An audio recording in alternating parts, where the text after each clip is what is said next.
કે એ 1705ની એ સમય હતો, વર્ષ હતું કે જ્યારે મુગલ શાસન હતું, ઔરંગઝેબનું શાસન હતું. અને આપણે સૌ જાણીએ છીએ ફિલ્મો દ્વારા, નાટકો દ્વારા, આપણા ઇતિહાસ દ્વારા આપણે જે ભણ્યા છીએ તેમાં આપણને ખબર છે કે ઔરંગઝેબનું શાસન કેટલું વિકરાળ હતું.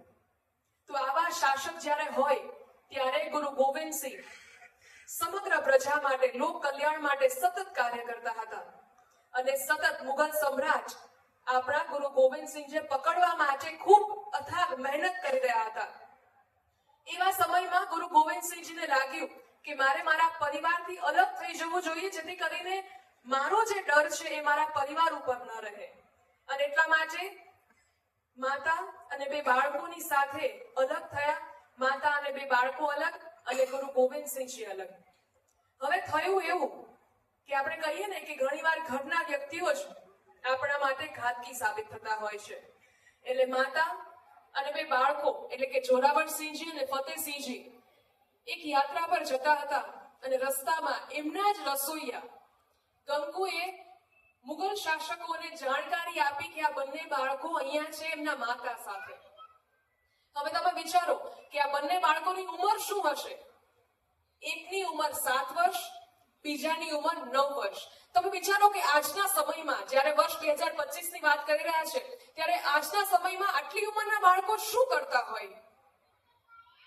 વીરતા અને શૌર્યતાની વાત જો આપણે શીખવી હોય ને તો આ બે બાળકોની આપણે વાત આપણા મનમાં ઉતારવી પડે. ત્યારે મુગલ શાસકો દ્વારા આ બંને બાળકોને એની કસ્ટડી લેવામાં આવી, તેમને બંદી બનાવવામાં આવ્યા. અને ત્યારે જ્યારે પૂછવામાં આવ્યા બંને બાળકોને, આ તમે જુઓ તો ખરા કે આ બંને બાળકોના માનસ પર આપણા ધર્મની, આપણી સંસ્કૃતિની કેટલી છાયા છે. કે એમને કહેવામાં આવ્યું કે તમે બચી જશો, તમને કોઈ કારાવાસ નહીં થાય, તમારા ઉપર કોઈ જુલ્મ નહીં કરવામાં આવે જો તમે ધર્મ પરિવર્તન કરશો. પણ વીરતાની વાત એ છે કે એક 7 વર્ષના બાળક અને એક 9 વર્ષના બાળક એમણે ચોખ્ખી ના પાડી કે અમે અમારો આત્મા વેચીને ક્યારેય ધર્મ પરિવર્તન નહીં કરીએ. તો આ ફતેહસિંહજી અને જોરાવરસિંહજી જે માત્ર 7 અને 9 વર્ષની ઉંમરના હતા, તેમણે મુગલ શાસકોની સામે ખુલ્લી છાતીએ કહી દીધું કે અમે ધર્મ પરિવર્તન નહીં કરીએ અને અમે અમારા સંસ્કારોને જાળવી રાખશું, અમારી સંસ્કૃતિને જાળવી રાખશું. આપણે ગુરુ ગોવિંદસિંહજીની જન્મ જયંતિ આપણે સૌ ઉજવીએ છીએ, પણ એમના જે આ બાળકોની વીરતા છે એને આપણે ઉજવતા નથી. વીરતાની શરૂઆત તો હવે થાય છે કે જ્યારે તેમણે ના પાડી કે ના અમે ધર્મ પરિવર્તન નહીં કરીએ, ત્યારે મુગલ શાસકોની ક્રૂરતાનું ઉદાહરણ તમે જુઓ. એમણે એવો આદેશ કર્યો કે આ બંને બાળકોને જીવતા દિવાલમાં ચડવામાં આવે. અને ખરેખર બંને બાળકોને, ફતેહસિંહજી અને આપણે એવું કહીએ ને કે અત્યારના જેન્સી બધા કહેતા હોય કે ગૂઝબમ્પ મોમેન્ટ કોને કહી શકાય, તો અહીંયા બેઠેલા તમામ લોકોના રૂવાડા ઉભા થઈ જશે આ કહેતા કે ખરેખર મુગલ શાસકોએ આ બંને, એક 7 વર્ષના બાળક, એક 9 વર્ષના બાળક, તેને જીવતા દિવાલમાં ચડ્યા.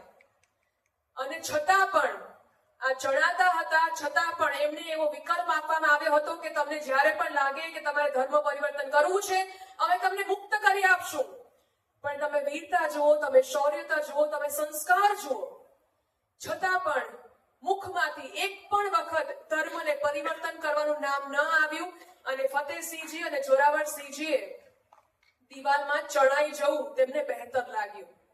આજ દિન સુધી કદાચ આપણા માટે આ કહાની અજાણી હશે, પણ વર્ષ 2022 આપણા દીર્ઘદ્રષ્ટા વડાપ્રધાન શ્રી નરેન્દ્રભાઈ મોદીએ જાહેર કર્યું કે સમગ્ર ભારતને આ બે બાળકોની કથાની જાણકારી મળવી જોઈએ.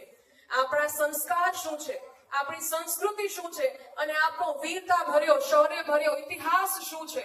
આપણે રોલ મોડેલ્સ શોધવા માટે ક્યાંય દૂર નહીં જવું પડે, આપણો ઇતિહાસ આપણને બતાવશે. તો એટલા માટે વીર બાલ દિવસ 26મી ડિસેમ્બરે ઉજવવા માટે નક્કી કરવામાં આવ્યું 2022માં.